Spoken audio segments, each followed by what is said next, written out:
Hello everyone, welcome back to my channel MCA वाली। आज आप इस वीडियो में सीखने वाले हो पोजीशन। पोजीशन क्या होता है, पोजीशन देखेंगे और देखते हैं कितनी वीडियो कवर कर पाएगा आज का। चेक कर लेते हैं। और डिस्प्ले वगैरह ये मैंने लास्ट टाइम वीडियो में बता चुकी हूँ। अगर आपने नहीं देखे हैं इनलाइन डिस्प्ले वगैरह क्या होते हैं तो लास्ट वीडियो को देखो। अगर आप चैनल पर न्यू हो तो वीडियो को लाइक और चैनल को सब्सक्राइब करना बिल्कुल भी मत भूलना। अच्छा, तो हम टॉपिक को स्टार्ट करते हैं। Position property. पोजीशन प्रॉपर्टी हमारी किस तरीके से काम करती है और कैसे यूज आती है। पोजीशन प्रॉपर्टी का काम होता है कि मतलब पोजीशन हमारे पेज में किसी भी चीज की कहाँ पर रखनी है। ये कितने तरीके की होती है, static, relative, fix, absolute and sticky. अभी देखेंगे हम प्रैक्टिकल भी इसका किस तरीके से ये यूज की जाती है। सबसे पहले देखो, मैंने एक फाइल बना रखी है ऑलरेडी, हॉरिजेंटल डॉट एचटीएमएल के नाम से, और इसका आउटपुट ये है। मैं आपको फाइल को रिफ्रेश करके दिखा देती हूँ। देखो, ये फाइल का आउटपुट है। ओके, तो मैं सबसे पहले इसमें एक डिव बना लेती हूँ। बाकी टॉपिक हम इसमें का बाद में समझेंगे। पहले मैं इसके अंदर एक डिव क्रिएट कर लेती हूँ और इससे हमने दे दी एक क्लास बॉक्स। इसका अलग नाम रख दिया हमने बॉक्स। यहाँ पर कॉल करी मैंने बॉक्स को तो डॉट बॉक्स लिखा, और इसमें लिखा मैंने बैकग्राउंड कलर, और बैकग्राउंड कलर हमने ग्रीन दे दिया। विथ हाइट जो आपको सुटेबल लगे मैंने दे दी 200 px। एंड इसके बाद मैंने हाइट दी है 200 अगेन px। और ठीक है, फाइल को सेव करते हैं और यहाँ पर रिफ्रेश। ये आ गया हमारा बॉक्स। बट बॉक्स के अंदर सबसे पहले हमें टेक्स्ट रखना पड़ेगा। इसकी थोड़ी सी पोजीशन काम कर लेते हैं, टेक्स्ट का भी काम आएगा ये टेक्स्ट हमारा।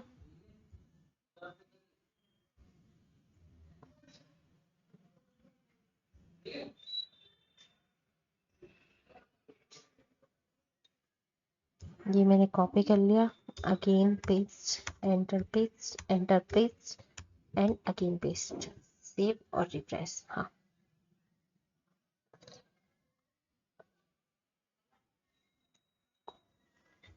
ठीक है। देखो, पोजीशन हो गया हमारा। पोजीशन मैंने अभी बताया हमारी फिक्स होती है, रिलेटिव होती है, 5 तरीके की होती है। इसका प्रैक्टिकल अभी चेक करेंगे। इसके बाद होता है सीएसएस ओवरफ्लो। सीएसएस ओवरफ्लो क्या होता है ये भी हम अभी प्रैक्टिकल एक साथ ही चेक कर लेंगे। तो सीसीएस ओवरफ्लो में भी 4 प्रॉपर्टी होती हैं, hidden, scroll, visible and auto. ये किस तरीके से काम करती है, इसके लिए भी हमें डिव भी बनाना पड़ता है, तो इसलिए मैंने ये डिव पहले ही बना लिया है अभी अभी। तो देखो, सबसे पहले हमें क्या करना है, अपने विजुअल स्टूडियो में आ जाएंगे और बॉक्स जो हमने क्लास दी है उसमें हम अपना थोड़ा सा वर्क करेंगे। अब यहाँ पर आपको क्या करना है, यहाँ आपको लिखना है ओवरफ्लो। और ओवरफ्लो में जैसे कि मैंने प्रॉपर्टी बताई अभी, फर्स्ट है हिडन। हिडन को मैंने सेव किया और रिफ्रेश। हिडन ने क्या क्या काम किया है, डिव में जितना भी मैटर आ रहा था, मतलब जितना भी टेक्स्ट डिव में शो हो रहा था उतना रखा और बाकी सबको हाइड कर दिया। ये काम किया हिडन ने। अगर मैं इसे करती हूँ ऑटो, तो फाइल को सेव किया और रिफ्रेश। ऑटो में क्या हुआ, अपने आप ही बाय डिफॉल्ट, मतलब डिफॉल्ट ही यहाँ पे ये स्क्रोल बार आ गया। ये काम हमारा होता है ऑटो का। ओके, एंड इसके बाद मैंने इसे और प्रॉपर्टी ट्राई कर लेते हैं हम। विजिबल, जो कि आपकी बाय डिफॉल्ट होती है, पिक्चर शो करनी है जितना भी है। ये अगर आप नहीं लगाओगे तो भी आपको वर्क करके दिखा देगी ऑटो। और एक होता है स्क्रोल। स्क्रोल का क्या काम होता है, फाइल को सेव किया और यहाँ पर रिफ्रेश। स्क्रोल से क्या होता है, आपका अप एंड डाउन, मतलब हॉरिजेंटल और वर्टिकल दोनों तरीके से आपका स्क्रोल बार आ गया। अगर यहाँ पे हमें हॉरिजेंटली जरूरत होती तो ये भी वर्क कर रहा होता मूव करके। अभी आपका वर्टिकल वर्क कर रहा है। ठीक है, इसके बाद क्या था, पोजीशन। पोजीशन देखो, पोजीशन कैसे रखते हैं।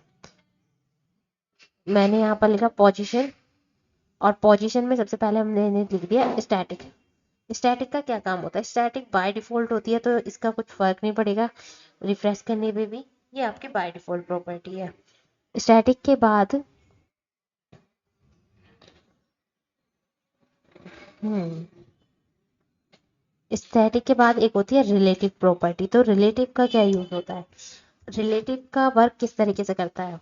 फाइल रिलेटिव में आपको दो प्रॉपर्टी यूज कर सकते हो रिलेटिव के साथ। टॉप से पोजीशन दे सकते हो 5px, मतलब कितनी भी दे सकते हो आप 5 की जगह तो।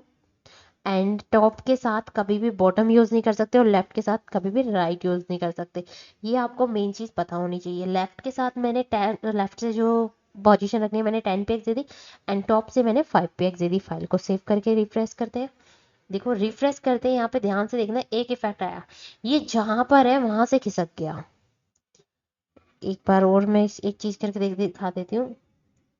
इसकी पोजीशन मैंने दी थी 5, सेव, और यहाँ पर रिफ्रेश। तो देखो 5px का क्या काम था, वो यहाँ से खिसक रहा है। मैं इसे एक बार चेंज करके देखते हैं।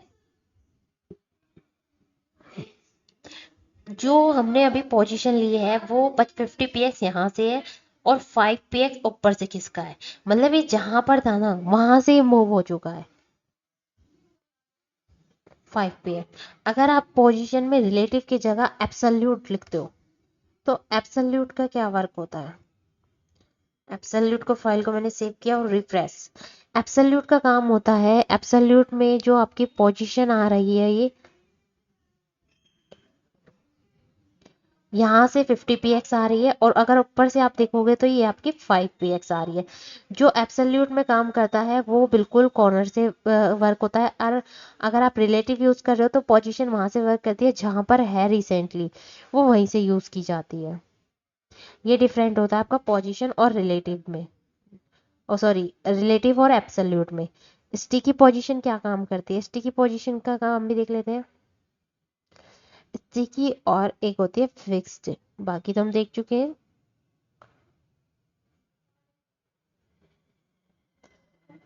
स्टैटिक होती है बाय डिफॉल्ट, जो कि मैं आपको बता चुकी हूँ। इसके बाद है रिलेटिव, ये भी बता दिया, जहां पर हमारी शेप है वहां से यूज करते हैं। ये चीज आप मेनली वर्ड्स को लिख लेना, लेफ्ट के साथ कभी भी आप राइट यूज नहीं कर सकते और टॉप के साथ बॉटम यूज नहीं कर सकते हो। एक पोजीशन होती है फिक्स्ड, तो फिक्स चेक कर लेते हैं हमारी फिक्स पोजीशन कैसी होती है। फाइल को सेव किया और अपने क्रोम पेज पे हम क्या करेंगे, रिफ्रेश। ये इफेक्ट आपको इस तरीके से नहीं पता चलेगा, इसके लिए हमें अपने डॉक्यूमेंट्स में वर्क को थोड़ा सा ज़्यादा करना पड़ेगा। तो मैं पहले बॉक्स की चीज़ें हटा देती हूँ, क्योंकि अब हमें ये नहीं चाहिए। बॉक्स की प्रॉपर्टी मैंने आपको दिखा चुकी है, इसलिए वो मैंने पहले दिखाई थी। तो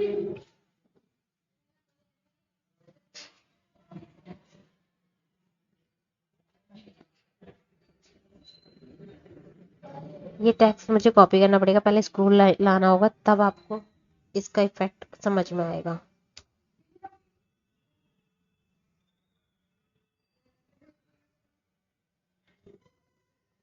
सेव और रिफ्रेश। ओहो, ये अभी भी नहीं आया।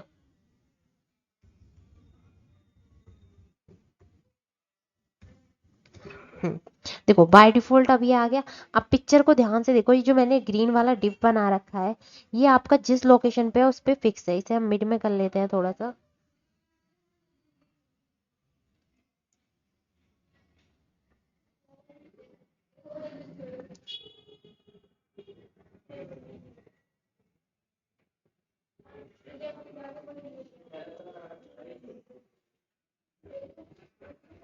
ये सेंटर में इस तरीके से नहीं आएगा, क्योंकि हमने इसे पोजीशन रिलेटिव दे रखी है कि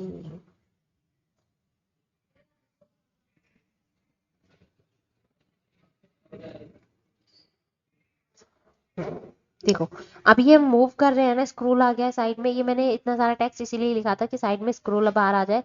और देखो ये मूव करने पे ये जो ग्रीन वाला डिव है ये हमारा फिक्स है इस टाइम। अगर आपको ये चेंज करना है तो आपको इसमें फिक्स की जगह यहाँ पर लिखना होगा स्क्रोल। स्टिकी यूज करोगे, सॉरी। यहाँ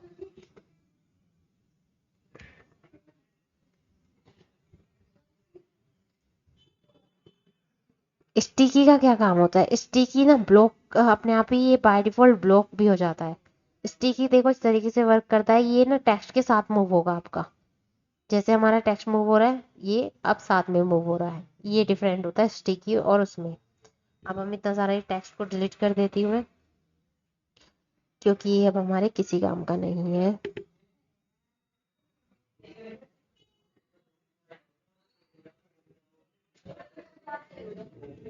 हम्म, आगे चेक करते हैं आगे क्या पढ़ना है हमें। एब्सोल्यूट भी हो गया आपका, स्टिकी भी मैंने प्रैक्टिकली दिखा दिया है आपको, ओवरफ्लो भी एंड विजिबल, हिडन, स्क्रॉल, ये चारों प्रॉपर्टी मैं आपको दिखा चुकी हूँ।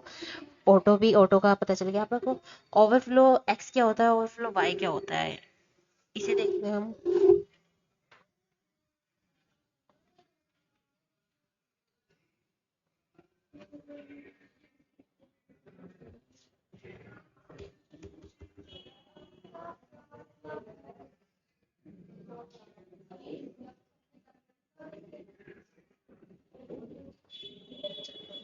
ओवरफ्लो, इसमें देखो यहाँ पर सबसे पहले मुझे लिखना होगा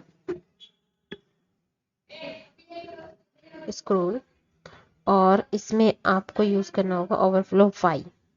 तो फाइल को सेव किया और अपने पेज पे जाके रिफ्रेश करते हैं, तो देखो ये आपका वाई एक्सिस में आ गया। ऐसे ही आप इसमें यहाँ पर अगर ओवरफ्लो एक्स लगाओगे तो आपका ये जो स्क्रोल बार है वो आपका एक्स एक्सिस में आ जाएगा। अगर आप एक साइड ही चाहते हो जैसे नीचे की तरफ ही मूव करने के लिए नहीं है, तो हम इसमें वाई का यूज करेंगे इस तरीके से, क्योंकि डाउन में तो हमें हॉरिजेंटली मूव करना ही नहीं है, हॉरिजेंटली यहाँ पर स्क्रोल बार आ जाता है। ये डिफरेंट और इसका ये तरीके से यूज होता है। आगे है हमारी फ्लोट प्रॉपर्टी। फ्लोट प्रॉपर्टी का क्या काम होता है? फ्लोट प्रॉपर्टी आपको left, right, none and inherit का प्रोवाइड प्रॉपर्टी प्रोवाइड करती है। लेफ्ट किस तरीके से यूज होता है वो चेक कर लेते हैं। देखो इमेज है कोई भी आपकी, है डिव है, चलो डिव पे ट्राई करके देखते हैं और देखते हैं क्या होगा।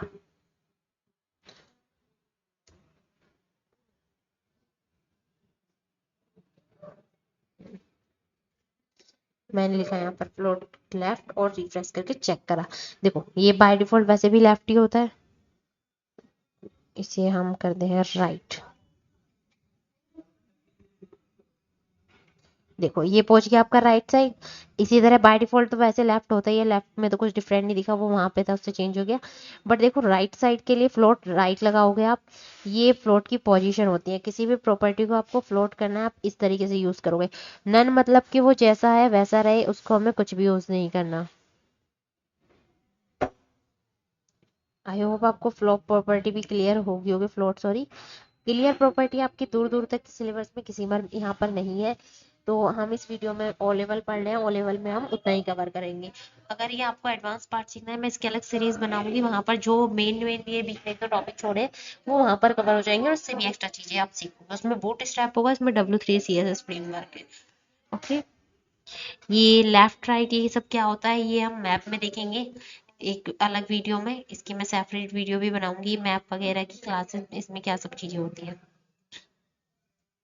तो हम अपना ये चाइल्ड सेलेक्टर वगैरह हम पढ़ चुके हैं। लास्ट वीडियो में नेविगेशन बार पे आ जाते हैं। नैप बार ये बहुत इंपॉर्टेंट टॉपिक है, इसे आपको ध्यान से देखना होगा। देखो नैप क्या होता है, जो आपके पेज में स्टार्टिंग में होम, न्यूज वगैरह जो लिखे हुए आते हैं ना, कॉन्टेक्ट सॉरी, तो ये सब चीजें आपकी कहाँ होती है, इन्हें ये तो कहते हैं नैप बार। अब देखो ये दो तरीके से होता है। वर्टिकल कई बार आपने देखा होगा पेज में, मतलब वेबसाइट में साइड में होता है, और कई बार आपने देखा होगा कि हॉरिजेंटल होता है।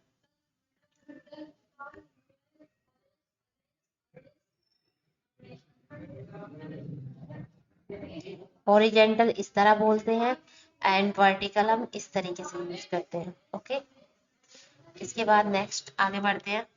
नैप बार अब देखो किस तरीके से यूज होता है, इसकी मैं आपको डिटेल में पूरा प्रैक्टिकल करके अभी दिखाने वाली हूँ। ये इसका थोड़ा सा प्रैक्टिकल वही है जो मैं आपको दिखाने वाली हूँ, ये मैंने यहीं पे नोट्स में ऐड कर रखा है जिससे कि आपको कंफ्यूजन नहीं हो। हॉरिजेंटल नैप बार चेक कर लेते हैं किस तरीके से कैसे यूज किया जाता है। तो देखो जैसे कि आउटपुट है, पहले भी तैयार था ये। यहाँ पर न्यूज पे, कॉन्टेक्ट, अबाउट पे क्लिक करने पे आपको ये दिख रहा होगा, ये हमारा है नैप बार। और इसी को ये हॉरिजेंटल है। वर्टिकल भी देखते हैं वर्टिकल कैसा होता है, पहले हम हॉरिजेंटल कवर कर लेते हैं। तो हॉरिजेंटल नैप बार के लिए मैंने क्या कर रखा है यहाँ पर, ये सब चीजें चलो मैं डिलीट ही कर देती हूँ जिससे कि कंफ्यूजन ना हो इस टिप को।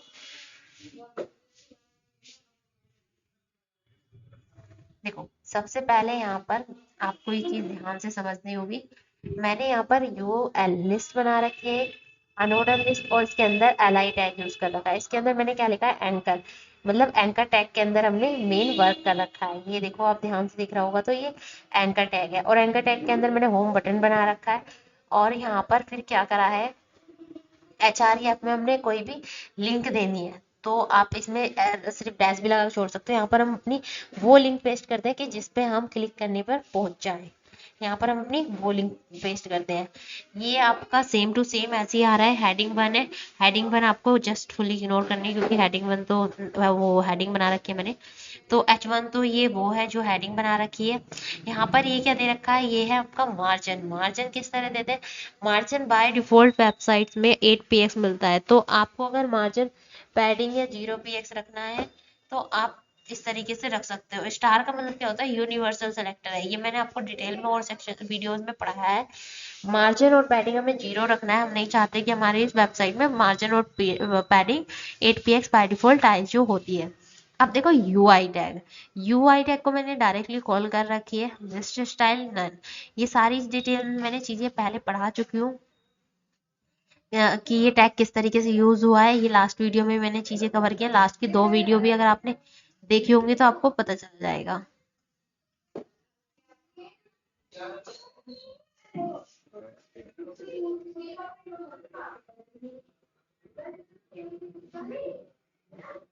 तो लिस्ट स्टाइल टाइप मैंने नन कर रखा है। नन का मतलब क्या है, जो छोटे छोटे डॉट्स आते हैं ना वो नहीं आए, इस चीज के लिए हमने इसे नन कर रखा है। 1 मिनट रुको।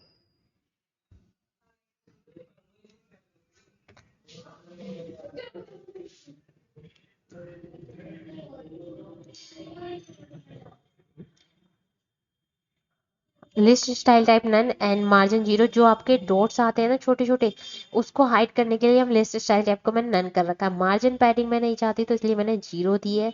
एंड ओवरफ्लो को हिडन इसलिए किया है, आप इसमें अगर जैसे और वर्क करते हो, यहाँ पर ये हॉरिजेंटल है, अगर जैसे अबाउट की तरह आप और सेक्शन जोड़ देते हो तो ये अपने आप अकॉर्डिंग कवर कर ले। जैसे यहाँ पर मैंने अभी अभी बताया था ओवरफ्लो, ये जैसे एक छोटे से बॉक्स में पैक हो गया है इतना सारा टेक्स्ट, इस तरीके से ये अपने आप ही कवर कर ले उस चीज को, इसलिए मैंने इसे यहाँ पर ओवरफ्लो हिडन किया है, मतलब हाइड हो जाए। बैकग्राउंड कलर आपको दिख ही रहा है, बैकग्राउंड कलर ब्लैक रख रखा है, आउटपुट में देख सकते हो।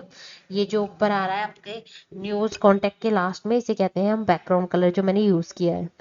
इसके बाद क्या है यहाँ पर, एलआई टैग। एलआई टैग क्या है, लिस्ट, मतलब कि एलआई टैग को मैंने जो डायरेक्ट कॉल किया फ्लोट लेफ्ट, अभी अभी मैंने ये वाली प्रॉपर्टी बताई थी जस्ट अभी कुछ टाइम पहले। तो फ्लोट लेफ्ट का मतलब क्या होता है, फ्लोट में हमें ये लेफ्ट साइड चाहिए सारे।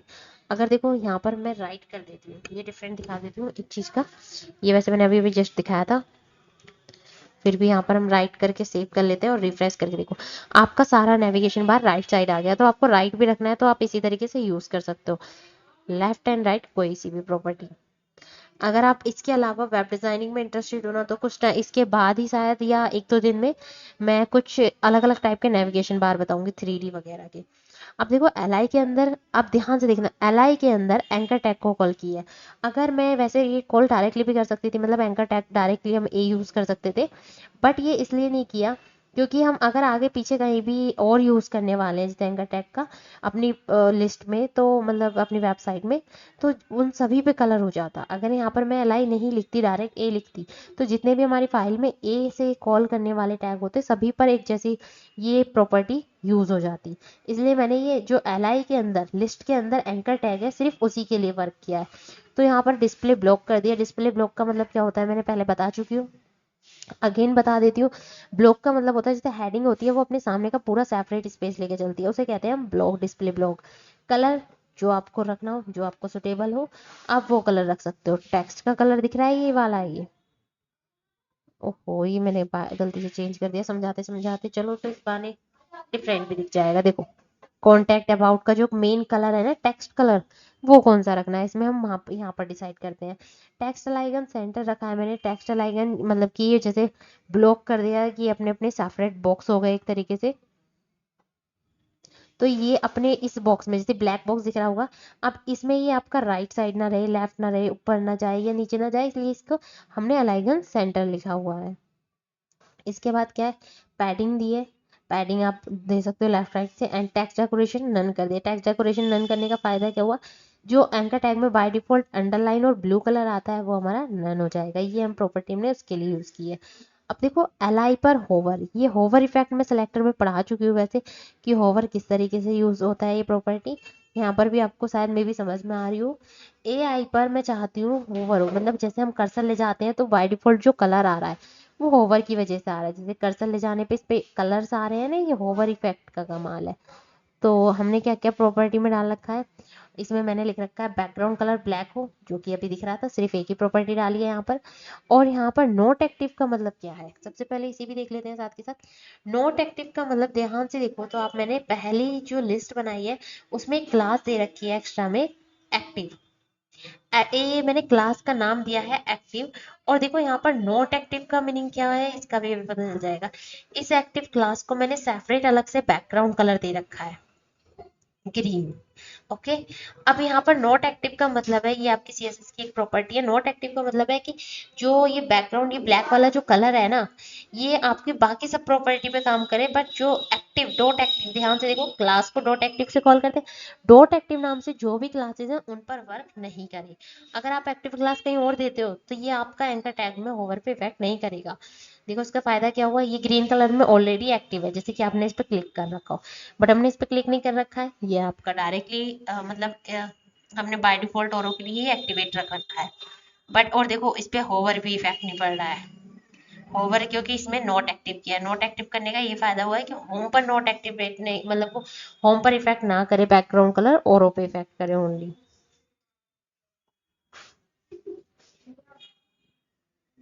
ओके।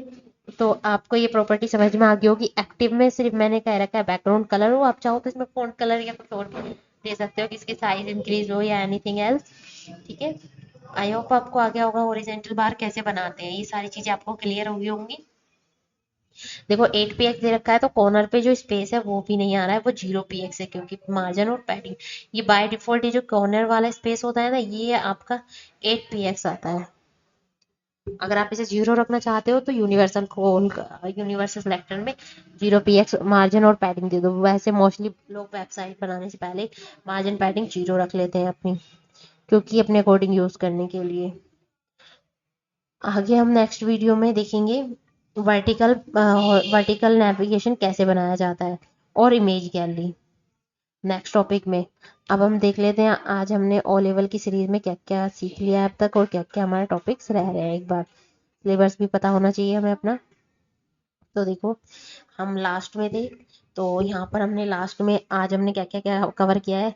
हमने डिस्प्ले प्रॉपर्टी कल ही कवर कर चुके थे, पोजीशन प्रॉपर्टी कवर की है, सेंटर लाइगन कवर किया है, एंड सीएसएस नेविगेशन बार में हमने only horizontal navigation bar cover किया है। तो आपके जो 3 टॉपिक रह रहे हैं, इमेज गैलरी लिंक, ये सब मैं आपको नेक्स्ट वीडियो में डिटेल में बता दूंगी। आज के लिए इतना ही। Thank you for this watching video. अगर आपको इस वीडियो से थोड़ी सी वैल्यू मिली हो तो वीडियो को लाइक और चैनल को सब्सक्राइब करना बिल्कुल भी मत भूलना। इसके बाद हम सीखेंगे न्यू न्यू 3D इफेक्ट। अगर आपको नेविगेशन बार के अलग अलग इफेक्ट सीखने हैं तो स्टार्टिंग आपको यहीं से ही करनी होगी। Again thank you for this watching video.